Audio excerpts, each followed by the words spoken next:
Good day, everybody, and welcome to another edition of the Military and Foreign Affairs Network. I am your host, the voice of reason. Today, we are continuing our ongoing coverage of the war between Russia and Ukraine. Today is day 199. Who would have believed that going into this conflict, we would have discussed the fact that this war would be continuing in a very, very intense manner 199 days after Russian troops entered the Ukraine. But here we are.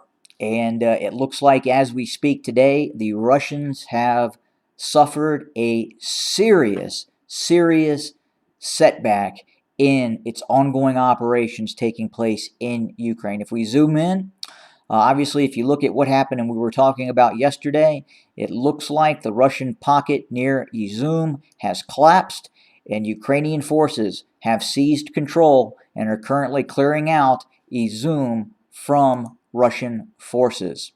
Very, very, right now, dire situation for Russian forces in this surprise, massive offensive operation by the Ukrainian military.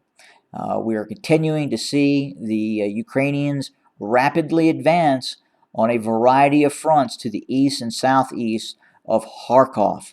Now, the question is, I think a lot of folks are asking at this point, was the offensive operation that was being set up near Kherson on the western bank of Kherson, was that a decoy operation? Was the real offensive operation, the major offensive operation by the Ukrainian military all along intended to focus on an attack in eastern Ukraine, the northeastern area of operations?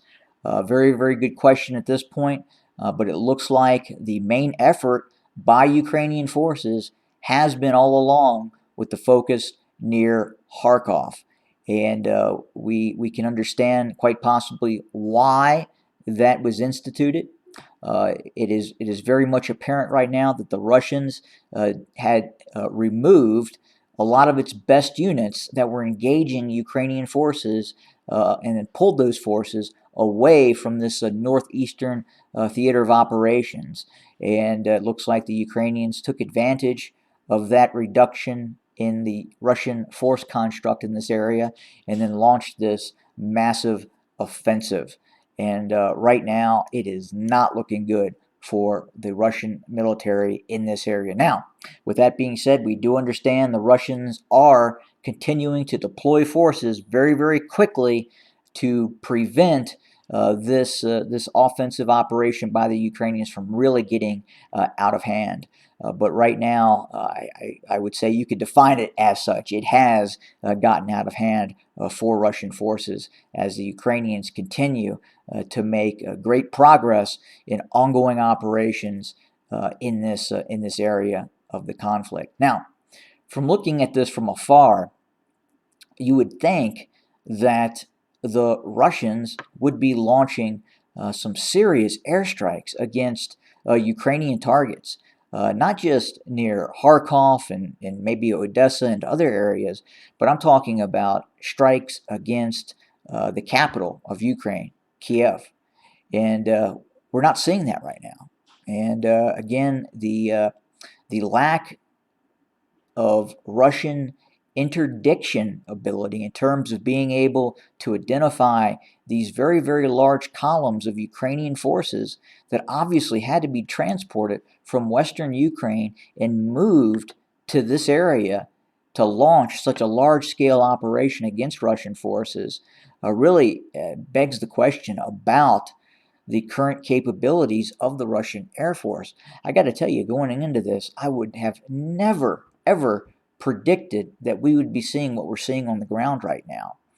And it has to be very, very discouraging for Russian supporters, and then obviously the Russian military in and of itself. Did the Russian military know that they were lacking certain capabilities in the ability to interdict Ukrainian forces? Or are we looking at the product of continued Western investment into the Ukrainian military? Are we seeing the active use of NATO forces, of U.S. forces in this ongoing conflict? And I have to tell you, I think that's occurring. I believe right now there are indeed U.S. forces inside of Ukraine. Now, when I say forces, do I mean regular U.S. Army personnel? No. I mean, in all probability, contracted forces operating with the Central Intelligence Agency and other Western intelligence agencies as well that have deployed forces in eastern Ukraine. Now, in regards to air power and the ability to get the Ukrainians very, very precise intelligence information, that is actively being handed over by the United States to the Ukrainians. So again, as I talked about before, this is just not an issue of supplying HIMARS and Javelins and NLAWs and various weapon systems to the Ukrainians. It's the active use of intelligence and the vast amount of wisdom inside of the United States military that is also assisting the Ukrainians as well in utilizing some of those Ukrainian forces. And this offensive operation right here was probably developed and planned in the Pentagon, and that's kind of where we're at right now. And boy, I got to tell you, I was off the mark on this one, and I fully take accountability for that, and I understand that, and would never have foreseen we'd be seeing what we are seeing right now. So don't have a problem admitting that. But this is the nature of war. This is what we see. This is what happens. Nothing can be entirely predicted. And we'll just see how the Russians come back and respond to what is happening on the ground right now. I imagine that planners in the Kremlin are very well at work in terms of trying to figure out how to counter this very successful Ukrainian military operation we're seeing right now. But more to come as we continue to watch this conflict. And as always, greatly appreciate you joining us. Feel free to comment in the comment section. And as always, have a good day.